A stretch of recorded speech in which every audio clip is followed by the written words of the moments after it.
We're in John chapter 8 of our daily Bible reading. We see in this passage of Scripture where Jesus had just come down from the Mount of Olives after taking a little bit of rest from some of the miracles and some of the messages that he had brought to different people in different areas. And he had come into the temple, and he had actually gotten a group of people there that wanted to hear from him and wanted to learn and have him teach them.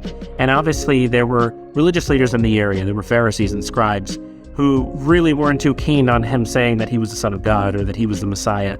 And they wanted to be able to catch him in a moment that he was going to go against Scripture. Remember, these religious leaders, they really knew the Scripture really, really well, but they didn't necessarily know God in the way that they should.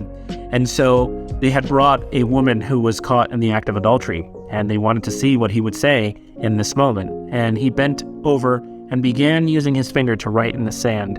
And then he looked over at the religious leaders and said, "If any of you is without sin, then cast the first stone." And right away they got angry with this. They were like, who is this man that can dare say this? So they all started one by one going away. And he looked over at the woman and he said, "Where are the people who are condemning you?" And she said, "They're gone, Lord."